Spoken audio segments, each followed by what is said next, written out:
Imagine being 26, working 6 days at a patent office, and in your spare time you rewrite the laws of the universe. Not once, not twice, but 4 times in a single year. This is the story of 1905, Einstein's miracle year, his annus mirabilis. Albert Einstein wasn't a professor. He wasn't at a prestigious university. He was a third-class patent examiner in Bern, Switzerland, analyzing other people's inventions. But in the quiet moments between patent applications, his mind was somewhere else entirely, racing through the cosmos, riding on beams of light, questioning everything the greatest scientists before him had assumed to be true.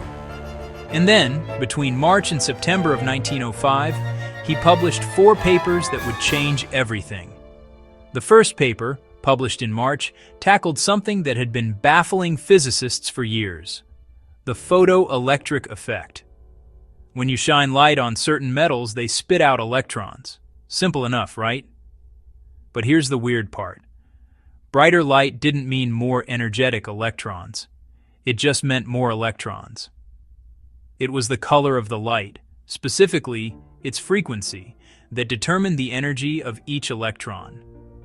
This made absolutely no sense according to classical physics, where light was understood as a continuous wave. But Einstein had a radical idea. What if light wasn't just a wave? What if it came in tiny packets, little bundles of energy he called quanta, each packet carrying energy proportional to its frequency? This was revolutionary, scandalous even. Einstein was saying that light had a particle nature, and this idea, this quantum of light, later called the photon, became one of the founding pillars of quantum mechanics. For this work alone, Einstein would eventually win the Nobel Prize in 1921, but he wasn't done, not even close. In June came his second masterpiece, special relativity.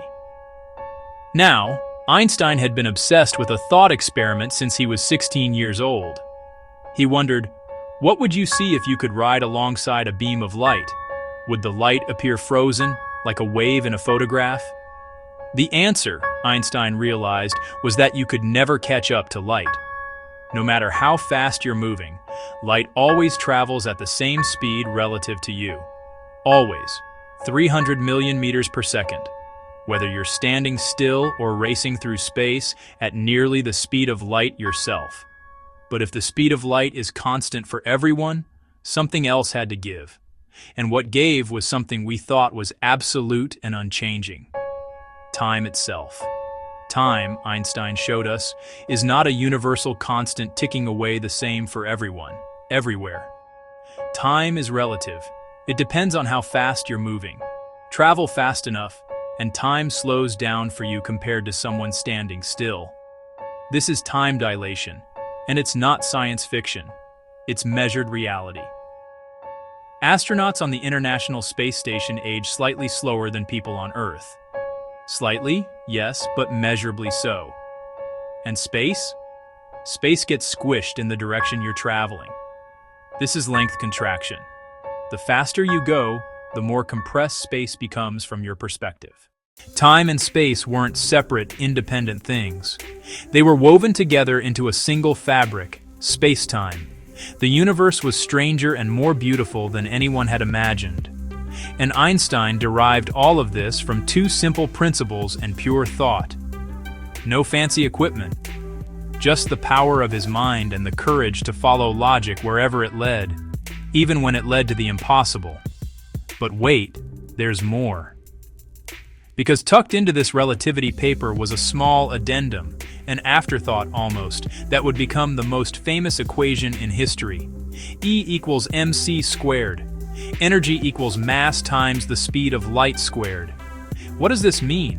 It means that mass and energy are the same thing. Mass is just concentrated energy. A tiny amount of mass contains an enormous amount of energy because the speed of light squared is a huge number. A single kilogram of matter, if you could convert it entirely to energy, could power a large city for weeks. This equation revealed the power of the stars. It explained where the sun gets its energy, from fusing hydrogen into helium, converting a tiny bit of mass into tremendous energy in the process. It would later lead to both nuclear power and nuclear weapons, for better and worse. All of this from a 26-year-old patent clerk. Oh, and I mentioned 4 papers, didn't I? The 4th, published in September, provided mathematical proof that atoms and molecules actually exist. At the time, some prominent scientists still doubted atoms were real. Einstein showed that the jittery, random motion of pollen grains in water, called Brownian motion, could only be explained if they were being bumped by countless invisible atoms. He even calculated the size of molecules. 4 papers, 4 revolutions.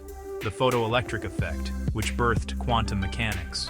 Special relativity, which unified space and time. E equals mc squared, which unified mass and energy. And proof of atoms, which confirmed the foundation of chemistry and physics. Some years are just ordinary. Some years change a few things. And then there's 1905, the year a patent clerk showed us that the universe is far more magical, mysterious, and mathematically elegant than we ever dreamed. This was just the beginning of Einstein's journey. He wasn't finished reimagining reality, not by a long shot. But that miracle year? That was when the world first glimpsed the mind of Albert Einstein, and nothing would ever be quite the same again.